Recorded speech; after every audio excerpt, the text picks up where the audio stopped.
Boa noite a todos e a todas.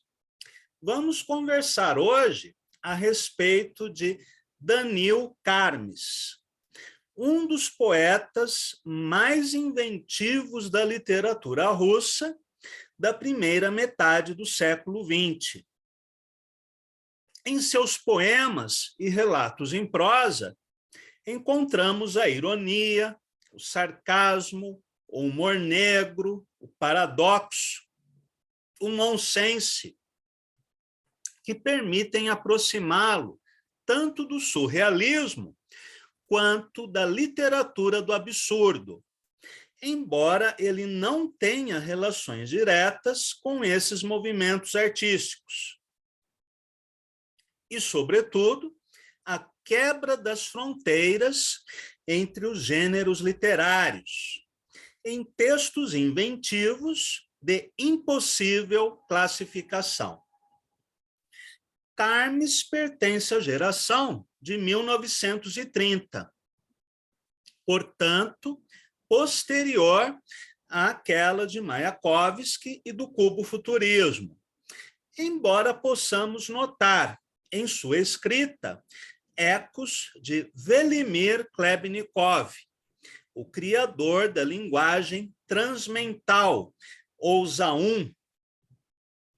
Ambos os poetas apreciavam a performance, o humor circense, o grotesco, a simulação da loucura, o inusitado, que desconcertavam a normalidade da lírica tradicional.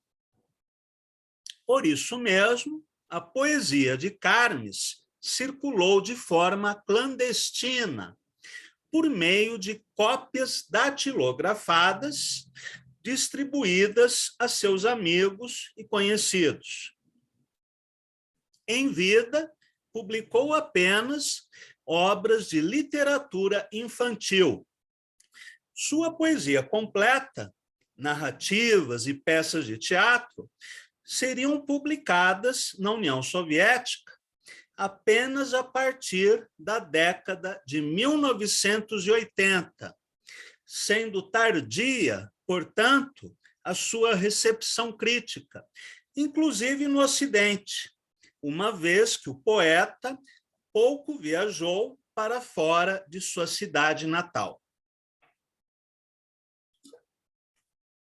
A primeira antologia de Karmes, publicada no Brasil, data de 2013. Os sonhos teus vão acabar comigo. Livro que foi publicado pela editora Kalinka, com traduções de Aurora Bernardini, Daniela e Moisés Montaigne. Nascido em 1905, em São Petersburgo, que depois da Revolução passou a se chamar Leningrado, Danil Karmes era filho de Ivan Pavlovich, serviu na Marinha,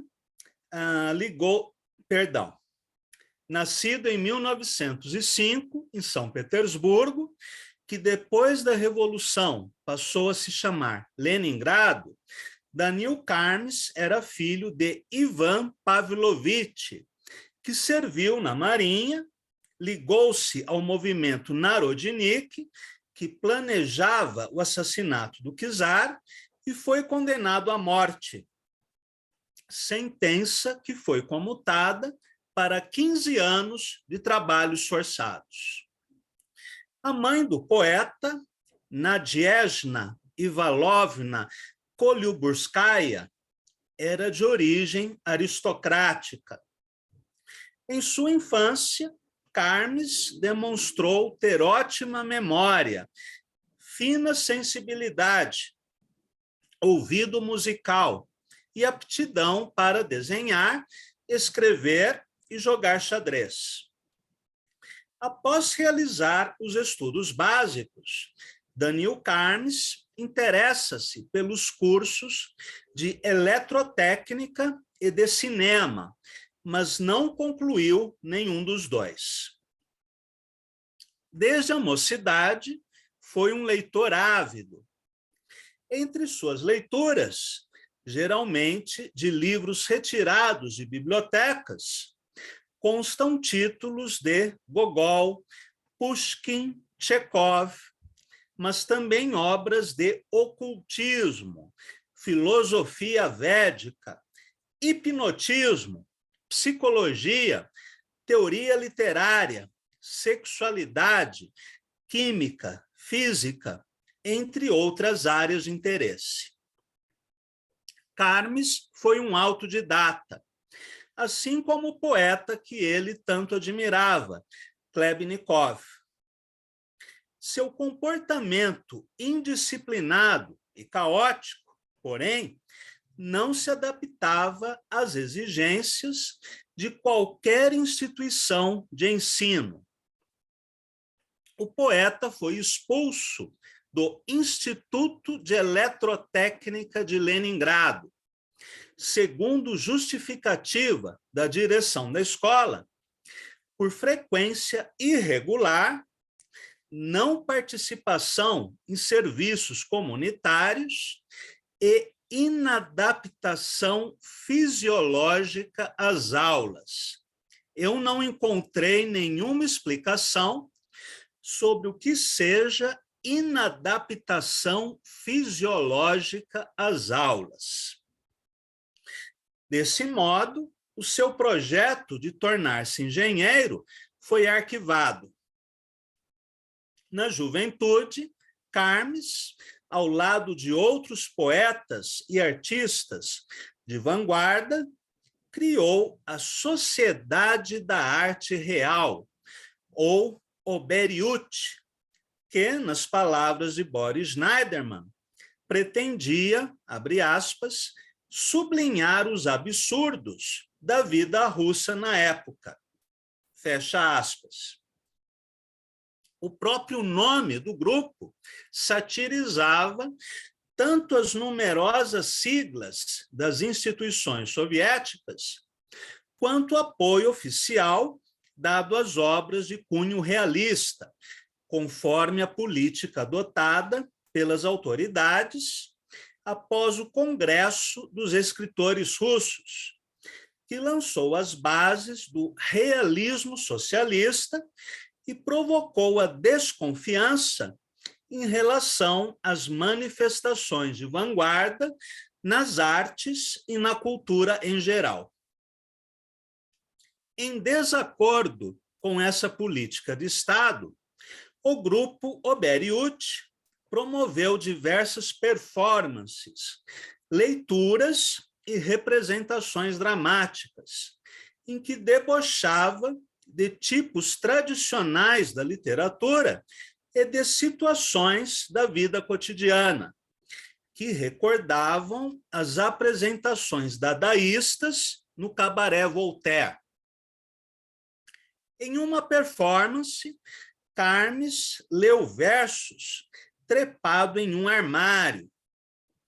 Após essa leitura inusitada, houve a representação de sua peça Yelizavieta Ban, que na opinião de Boris Schneiderman, prenuncia o teatro de Beckett e Ionesco. Por conta dessa rebeldia comportamental e artística, Carmes foi alvo de várias críticas na imprensa e, em 1933, chegou a ser preso, sob a acusação de fazer oposição ao regime socialista, tese que não encontra nenhum apoio documental em seus escritos.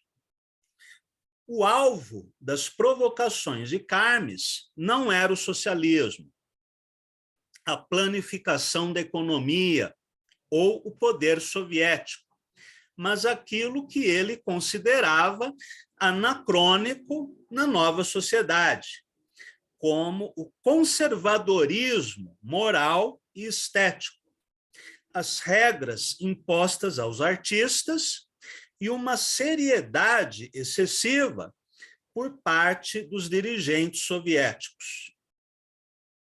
Talvez a prisão de Carmes tenha sido motivada por seu romance com Esther Russakovna, parente do trotskista Victor Serge, com quem ele teve um relacionamento ao longo de 7 anos. Ou ainda pelo fato de o poeta ter lido em público versos do opositor do regime, Nikolai Gumilyov. Após cumprir pena por alguns meses de residência forçada em Kursk, o poeta seria preso novamente em 1941, morrendo de fome em um hospital psiquiátrico, numa época em que Leningrado estava cercado pelo exército nazista e não havia como abastecer a cidade. Durante mais de 40 anos, Carmes permaneceu esquecido. Hoje é um dos nomes centrais da poesia russa da era soviética. Vamos ler agora alguns de seus poemas e textos.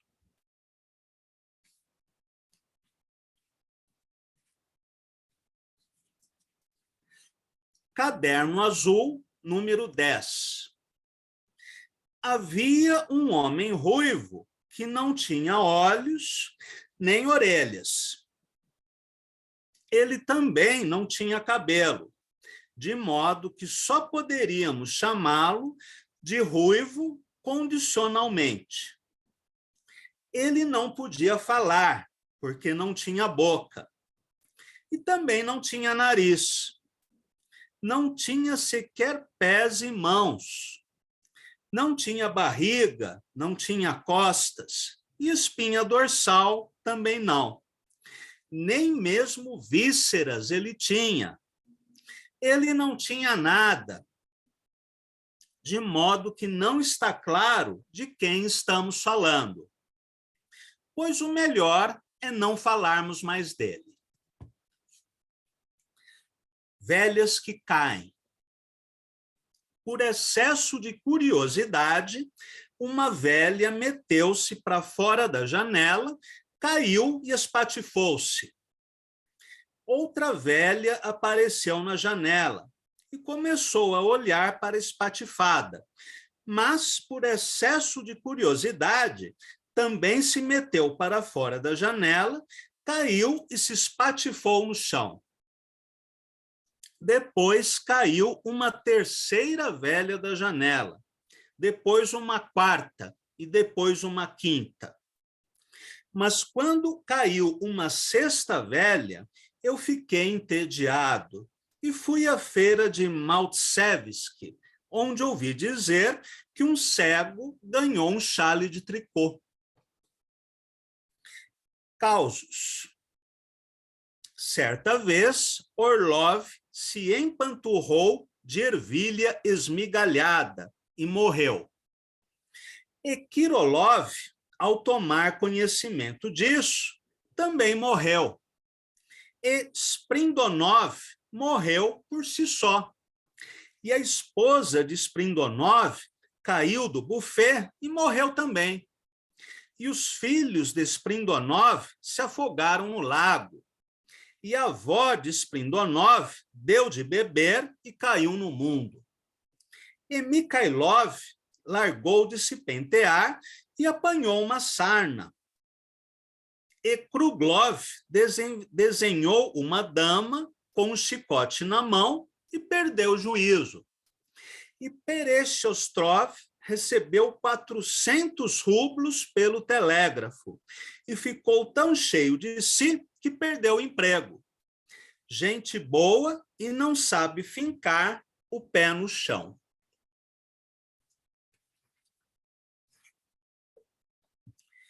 Ilusão de ótica. Semyon Semyonovitch coloca os óculos, olha um pinheiro e vê um homem sentado no pinheiro, que lhe mostra o punho. Semyon Semyonovitch tira os óculos, olha o pinheiro e não vê ninguém ali sentado. Semyon Semyonovitch coloca os olhos, olha o pinheiro e vê de novo no pinheiro um homem sentado lhe mostrando o punho. Semyon Semyonovitch tira os óculos e de novo não vê ninguém ali sentado. Semyon Semyonovitch coloca os óculos de novo, olha o pinheiro e vê de novo no pinheiro um homem sentado lhe mostrando o punho. Semyon Semyonovitch não quer acreditar neste fenômeno e decide que se trata de uma ilusão de ótica.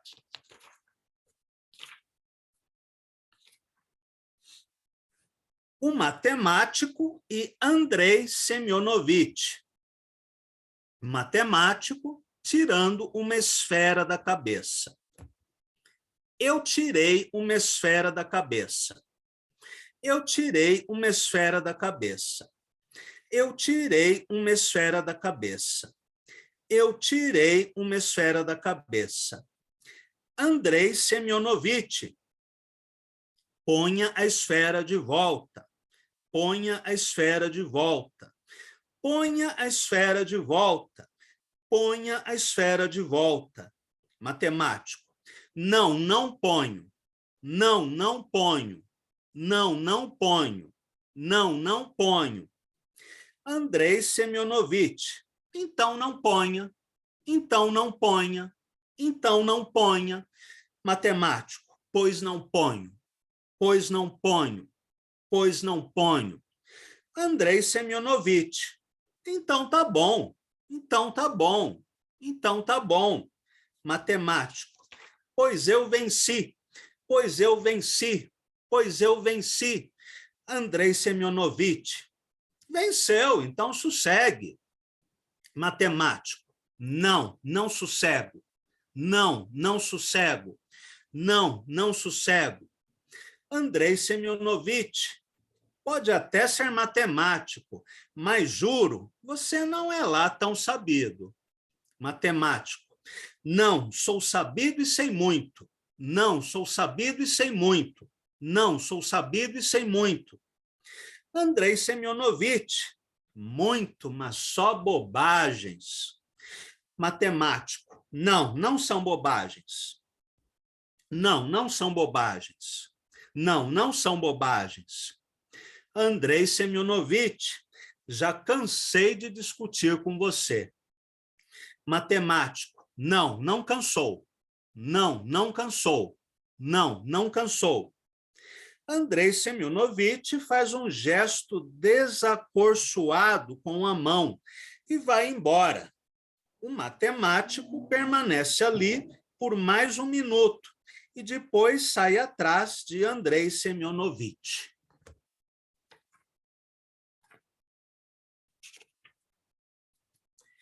Matkin matou Koshkin.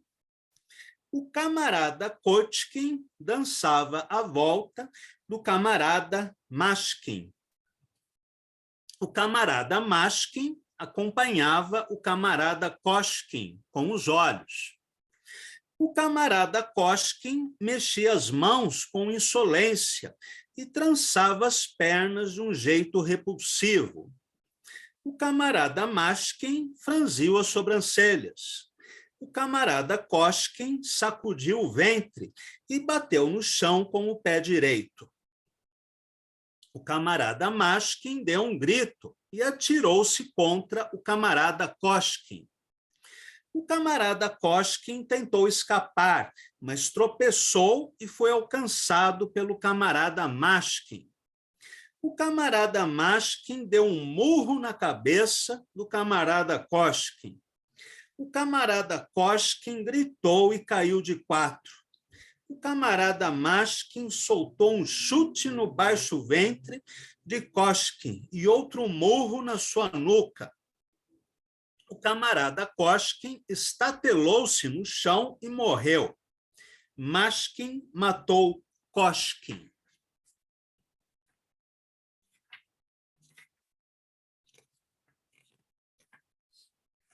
Capítulo 2º.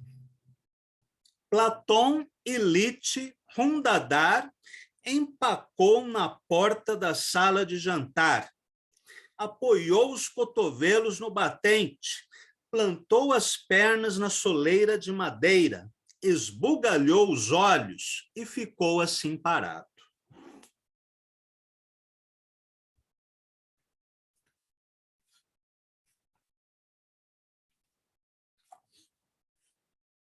A minha mulher. Há tempo não escrevia, pois sem tesão. A caneta escorregava-me da mão, arrastava-me exausto pelo espaço, até que a mulher no meu regaço sentou e eu afastei o papel. E comecei a beijar minha mulher, que estava desnuda à minha frente, conservando seu ar de indiferente. Comecei a beijar a mulher de lado, no pescoço, no ventre, no costado. Estalei-lhe um beijo entre as pernas, onde corre a seiva sempiterna. E a mulher, com seu jeito recatado, abraçou-me com a coxa levantada e verteu direto no meu rosto o sumo do amor, como de um frasco. E eu gemi tomado pelo gozo, e engoli o suco pegajoso, e a mulher gemia também comigo, e limpava da perna o meu lambido, e apertava meus lábios com vontade, os lábios dela vibrando de desejo, e dobrava-se assim pela metade, escondendo-se na saia pelo pejo. Por minhas bochechas escorrendo, o fluxo do amor a 100%. No quarto, espalhando pelos ares, o aroma do carinho das mulheres. Já basta. Onde está a caneta? Onde se meteu a tinta preta? O aroma se esvai pela vidraça e a amada se assusta com a mudança. Dá um salto e eu à mesa tomo assento, a entrelaçar, compor as letras e puxar pela rédea o pensamento.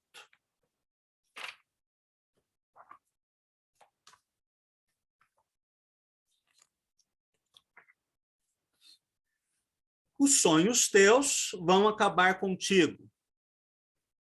Os sonhos teus vão acabar contigo. O interesse pela vida austera irá desaparecer feito fumaça. Então, desejos e paixões irão murchar. O mensageiro do céu não virá a correr, nem a juventude do ardente pensar.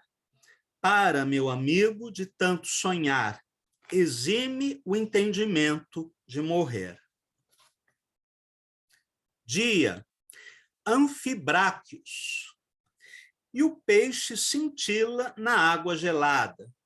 E a casa aparece de longe minguada, e late o cachorro de guarda ao rebanho, e roda o Petrov aos pés da montanha, e bate a bandeira na casa pequena, e cresce no rego a verdura perene, e o pó se prateia em cada enfieira, e as moscas voando com toda a zoeira, e as moscas se aquecem ao sol do verão, e as abelhas unindo em cada rincão, e os pratos se afundam no val do quintal, e o dia vai correndo no seu habitual. Muito bem, agora eu gostaria de ler um poema do Carmes, traduzido pelo Boris Schneiderman e pelo Haroldo de Campos, na antologia Poesia Russa Moderna. Vamos lá. Amiga, amiga, em teu semblante, lá, 2 escaravelhos verruma, sempre 2 círculos encurvam, e a cifra 7 e a letra K. Sobrepassam-se anos a fio, sobrepassam-te anos a fio, Estalou-te um olho o mau tempo, nas narinas tilinta o vento, reverdejam os lábios frios. O que te sucede por dentro, não sei. Apenas, de repente, pode abrir-se, troando, patente, ancho um baú, teu pensamento. E pronto, a todos ficará visível teu sonho mais doce. E tua alma, como um gás que fosse, esvaindo, ao peito escapará. Que esperas? Um vórtice de astros? Milhões de estrelas indo e vindo? Ou o entrelaçar dos destinos? Esperas abraçada a um mastro? Será o desejo isso que aguardas, baixando para ti do empírio? E que o ofegar do teu respiro transmude o pensar em palavras? A todo vapor não vivemos, do fluir dos dias não se faz cômputo, mas ano após ano, os minutos cada vez mais claros os veremos. Hora a hora, mesquinhez e ira captam-nos no seu orbe escuro. Volto à terra, um passado estúpido, baixando o olhar, súbito mira.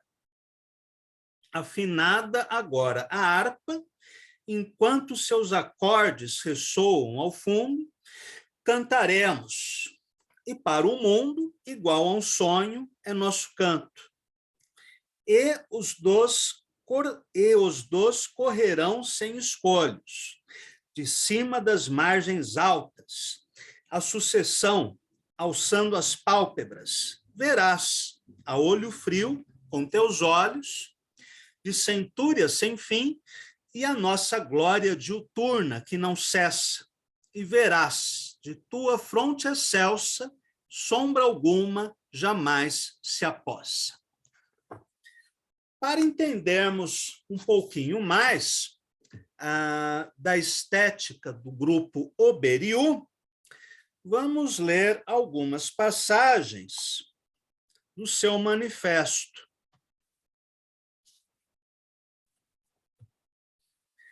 A Oberiú, Associação para uma Arte Real, funciona na Casa da Imprensa e reúne trabalhadores de todas as formas de arte que aceitam seu programa artístico e que o incorporam ao seu próprio trabalho criativo. A Oberiú é dividida em 4 seções: literatura, artes plásticas, teatro e cinema. A seção de artes plásticas se conduz por um caminho experimental. As outras seções apresentam seus trabalhos em saraus, em espetáculos e na imprensa. Neste momento, a seção de música da Oberiú está sendo organizada. A face pública da Oberiú. O imenso avanço revolucionário da cultura e da vida cotidiana, tão característico de nossos dias, está defasado na esfera da arte, devido a inúmeros fenômenos incomuns. Ainda não se entende, de modo categórico, o truísmo de que, na esfera da arte, o proletariado não pode ficar satisfeito com os métodos artísticos das velhas escolas, que os princípios artísticos do proletariado são muito mais profundos e abalam a arte antiga até as raízes. É absurdo pensar que Repin, que retratou os acontecimentos de 1905, seja um pintor revolucionário. Seria ainda mais absurdo pensar que uma associação dos artistas revolucionários, qualquer, carregue em si semente da nova arte proletária. Estamos de acordo com a reivindicação de uma arte compreensível a todos, acessível em sua forma até para um escolar do campo. Mas a reivindicação apenas desse tipo de arte nos leva a um emaranhado de equívocos terríveis. Como resultado, temos pilhas de livros encalhados, abarrotando os depósitos, enquanto o público leitor do primeiro Estado proletário lê traduções literárias de escritores burgueses do Ocidente. Entendemos muito bem que não é possível achar tão rápido uma saída correta para essa situação. Mas não entendemos em absoluto por que uma série de escolas artísticas, trabalhando de forma obstinada, honesta e persistente, fica como que relegada aos quintais da arte, quando deveria receber todo o apoio da sociedade soviética.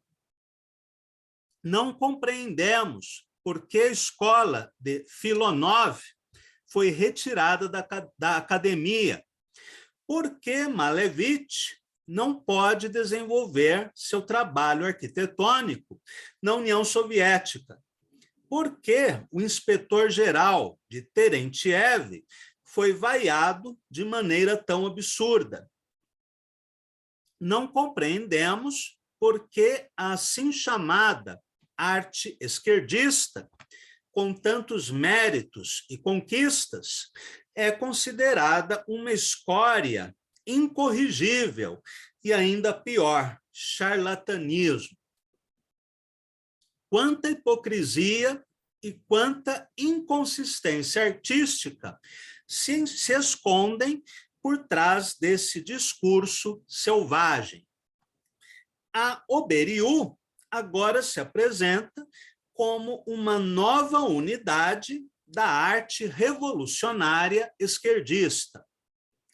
A Oberiú não discorre sobre os temas e as elevações da criação.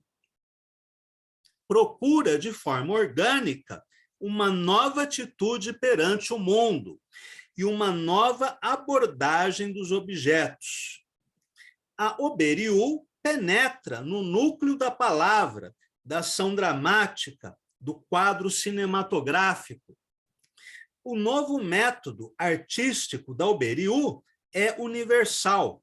Ele acha um caminho para representar o tema que for. A Oberiú é revolucionária, justamente pela força de seu método.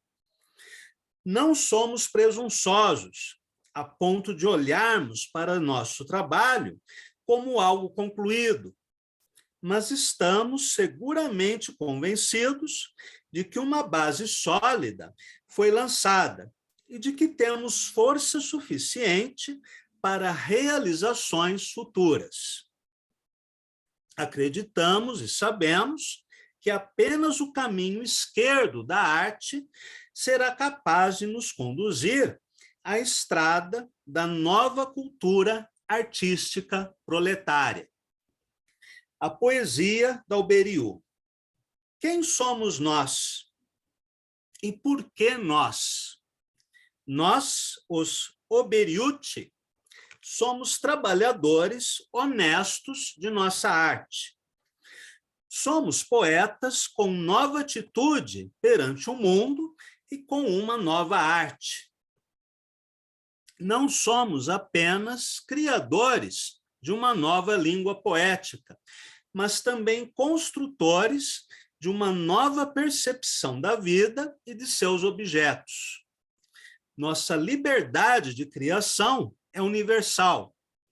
Espalha-se por todos os tipos de arte e irrompe na vida, cercando-a por todos os lados. E o mundo, maculado das línguas de incontáveis tolos, chafurdando no lodo dos sofrimentos e das emoções, agora revive em toda a pureza das formas concretas e audaciosas. Ainda hoje, alguns nos chamam de Zalminic. Difícil compreender o que isso significa. Uma confusão total ou uma incompreensão irremediável dos fundamentos da criação verbal. Não existe escola para nós mais hostil do que a do Zaum. Como pessoas reais e concretas, até a medula dos ossos, somos os primeiros inimigos dos que castram a palavra e a transformam numa degenerada, impotente e sem sentido. Em nossa criação, ampliamos e aprofundamos o sentido do objeto e da palavra, mas de maneira nenhuma o destruímos. Esta é uma divergência fundamental entre Carmes e Klebnikov, ainda que Carmes tivesse uma grande estima por Klebnikov. Um objeto concreto, livre de sua casca literária e rotineira, torna-se propriedade artística. Em poesia, a colisão de significados verbais expressa este objeto com precisão mecânica. Os senhores já devem estar se questionando se esse objeto é o mesmo que vem na vida. Cheguem bem perto dele e o peguem com as mãos. Se olharem para o objeto com olhos nus, irão vê-lo pela primeira vez limpo da velha douração literária. Talvez digam que nossa temática é irreal e ilógica. Mas quem disse que a lógica do cotidiano é a lógica obrigatória em arte? Ficamos admirados com a beleza da pintura de uma mulher, mesmo que, contrariando a lógica da anatomia, o pintor tenha virado os ombros de sua heroína e os deslocado para o lado. A arte tem sua própria lógica, e esta não destrói o objeto, mas ajuda a reconhecê-lo. Ampliamos o sentido do objeto, da palavra e da ação. Este trabalho acontece em várias direções. Cada um de nós tem a sua própria face criativa, e essa circunstância, não raro, desorienta alguns. Falam de uma união aleatória de pessoas diferentes. Ao que parece, supõe que uma escola literária seja algo como um mosteiro, onde todos os monges têm a mesma face. Nossa associação é livre e voluntária. Reúne mestres e não aprendizes, pintores de quadros e não de paredes. Cada qual sabe de si e cada qual sabe o que o une ao resto. A seguir vêm notas biográficas dos vários poetas filiados ao movimento. Vamos ler apenas a nota sobre Daniel Carmes, poeta e dramaturgo, cuja atenção focaliza não a figura estática, mas a colisão de uma série de objetos, suas interações. No momento da ação, o objeto ganha contornos novos, cheios de significados do real. A ação, virada para uma nova face, conserva uma impressão clássica e, ao mesmo tempo, representa, em grande medida, a atitude perante o mundo da Oberiu. Muito bem. Este é o conteúdo que eu preparei para vocês. Agora, por favor, comentem, né? Perguntas, observações, o que vocês acharam do poeta? Por favor.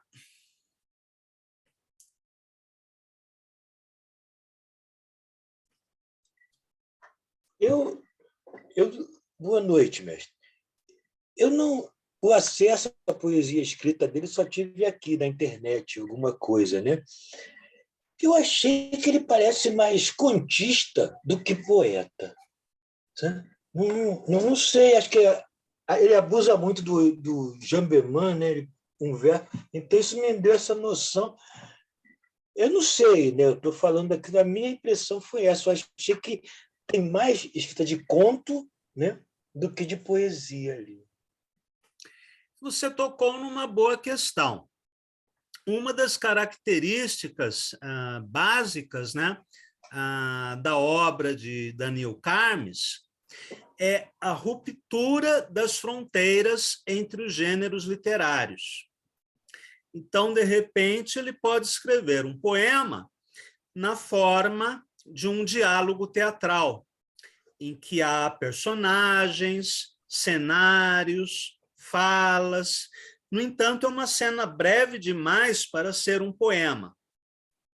Assim como ele cria pequenas narrativas que poderiam ser chamadas de mini-contos, embora esses textos sejam contaminados pela função poética, que nós verificamos nas anáforas, no ritmo, na musicalidade, nas repetições, enfim, numa série de procedimentos que não são necessários à ficção, que pertencem muito mais à linguagem poética. Do mesmo modo, naqueles textos que pretendem ser textos narrativos, nós encontramos também elementos poéticos e elementos da escrita teatral. Então, aqui cabe muito bem a expressão escrita híbrida. De uma maneira muito convencional, nós poderíamos reunir os textos de Carmes e dividi-los em seções. Na seção poemas, nós incluiríamos aqueles textos de linhas breves. Uma outra seção chamada de contos ou relatos, com textos construídos em parágrafos e sem nenhuma aparência de verso. Em uma outra seção, poderíamos colocar textos intitulados peças de teatro, ainda que entre esses textos haja muitos deles extremamente breves, que não seriam encenados, né, de modo algum pela sua extrema brevidade. Então, o que ele faz é muito mais uma brincadeira com os vários recursos literários, né? Seja da prosa narrativa, seja da crônica, do poema, do texto dramático, do ensaio. É uma ruptura de fronteiras mesmo. Uma comparação possível seria com os textos de invenção de Oswald de Andrade. Apenas por uma questão burocrática, de catalogação bibliográfica, nós chamamos, por exemplo, o Memórias Sentimentais de João Miramar de romance. Bom, o próprio Oswald considerava um romance. Porém, as várias seções, os vários textos do João Miramar estão extremamente contaminados de poesia. Se ele chamasse essa obra de poema longo ou de livro de poemas, também seria perfeitamente cabível, por todos os usos que ele faz, né? De metáforas, de paronomásias, de anáforas, do ritmo, de várias figuras de linguagem, da supressão dos sinais de pontuação, da subversão da sintaxe. São textos híbridos.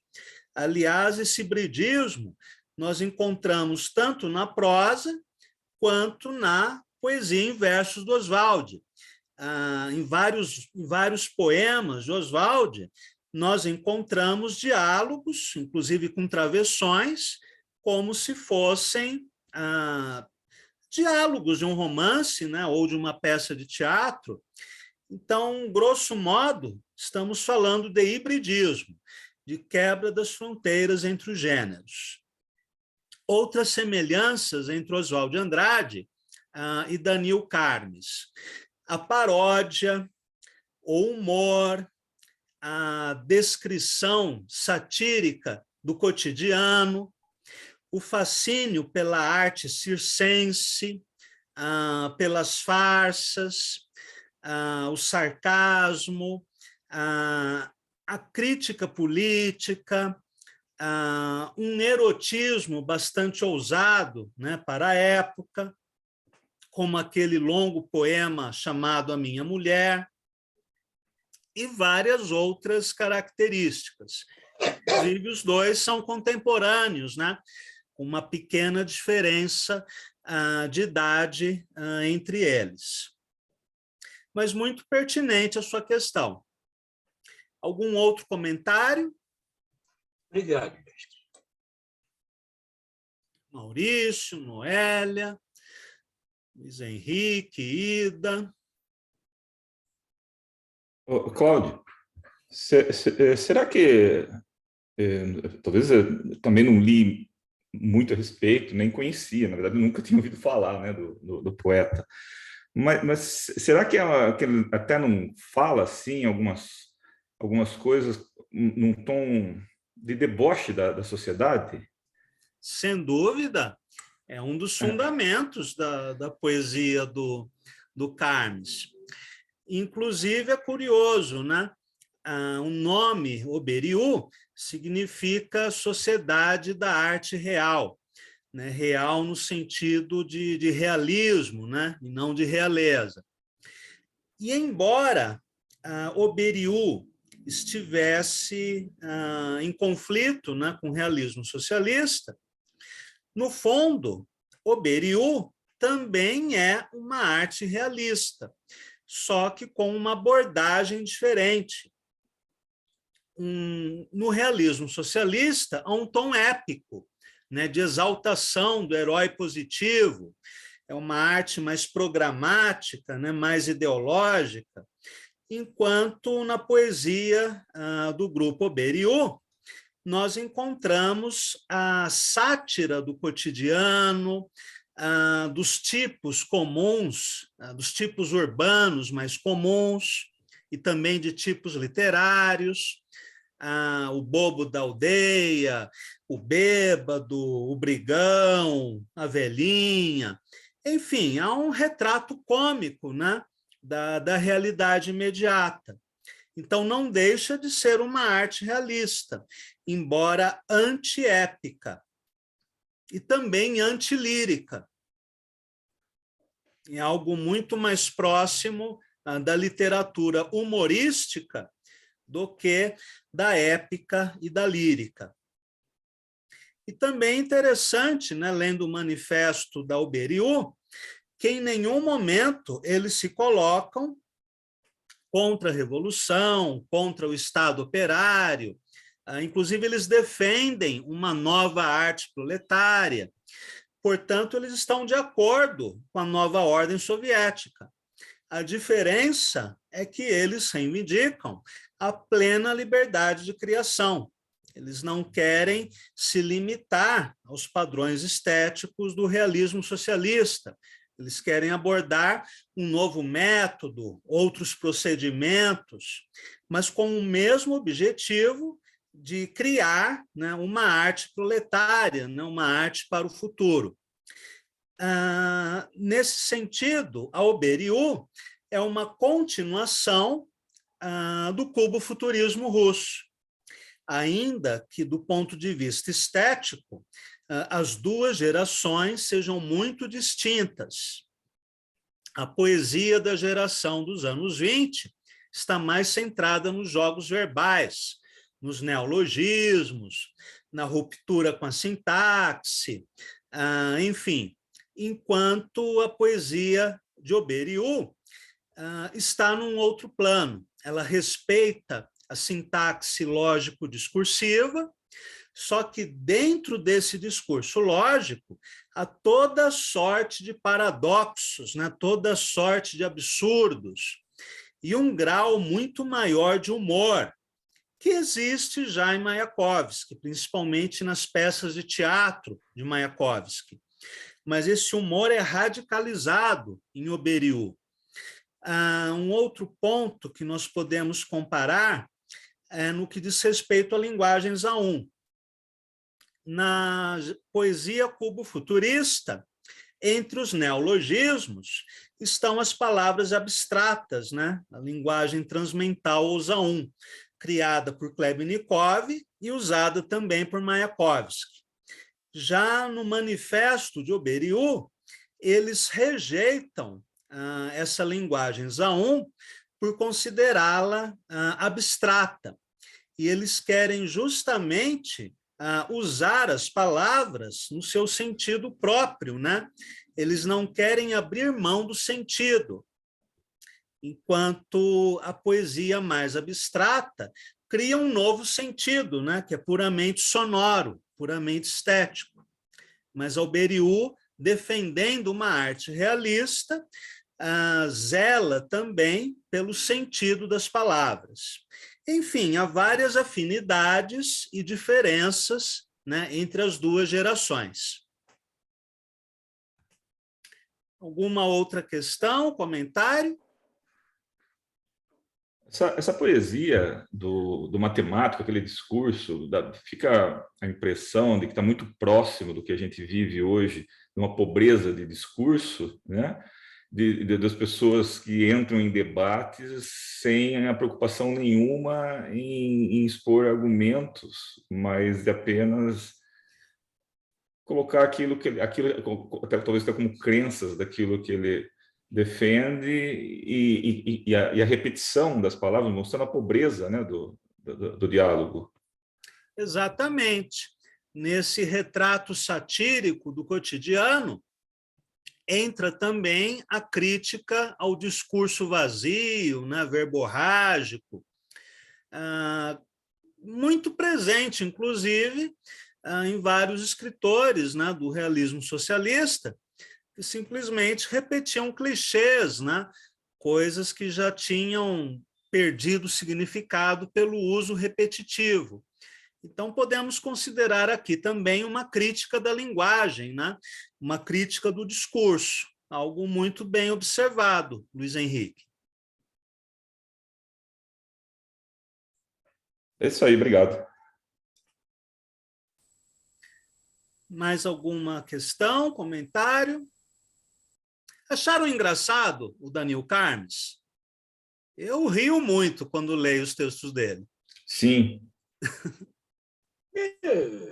Não muito. Eu acho um humor meio frio, sabe?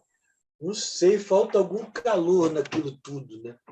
Eu sempre acho o humor russo, então eu não consigo rir muito, não. Eu também não achei muito... No começo eu achei meio chato, eu confesso. Mas depois eu fui começando a gostar. O primeiro poema eu fiquei assustada. Não achei graça, não. Achei que chato. Eu estou assim também. Mas depois eu fui achando bem interessante. Fui gostando. Puxa, o primeiro que é o meu favorito. Ele vai desconstruindo a figura humana, né, até chegar ao nada. É a repetição que me irritou um pouquinho, aquela repetiçãozinha da conversa. Sim, é deliberado, né? São anáforas, né, e repetições deliberadas que acabam criando, né, um efeito, talvez em russo, o efeito musical seja, bom, com certeza, o efeito musical em russo é totalmente diferente. Eu acho que sempre o primeiro poema que você lê, eu estranho.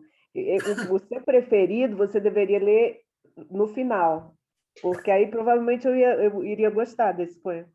Tá certo. Foi a mesma coisa com a Aranha, lembra da Aranha? Foi a primeira e o primeiro poema eu estranhei. Eu faço isso de propósito. Eu escolho os poemas mais estranhos para ler primeiro, para sacudir vocês. Esse primeiro poema do Carmes, eu acho interessante por essa desconstrução do sujeito, né? Que permite várias leituras, desde uma crítica política até uma interpretação psicanalítica, enfim, é algo assim muito aberto, né? A leituras, a interpretações, mas eu acho muito engraçado, além de qualquer significado, né, que se possa atribuir ao texto, eu acho muito engraçado. Pois bem, na semana passada nós falamos sobre uma louca que é a Laura Harding. Hoje falamos sobre um louco que é o Daniel Carnes. Na semana que vem vamos falar sobre outra louca, que é a Gertrude Stein. Né? Como eu digo, se vocês acham que já viram todas as esquisitices possíveis em poesia, ainda tem muita coisa esquisita para a gente ver. O que eu li dela, eu gostei. E a prosa dela foi publicada no Brasil, né? Alguns romances, diários. A sua poesia foi muito pouco traduzida. Eu li naquele livro que você tem, A Poesia da Recusa. Do Augusto de Campos, né? Ali, aquilo que eu li lá, eu gostei muito. Então, é a seleção mais numerosa de poemas e textos da Gertrude em português que eu tenho conhecimento. Fora isso, algumas traduções isoladas, né, aqui e ali, que a gente encontra pela internet, mas falta ainda uma antologia poética de Gertrude Stein em português, né? Não sei se em Portugal já foi publicada, né? É bem possível, mas no Brasil ainda não.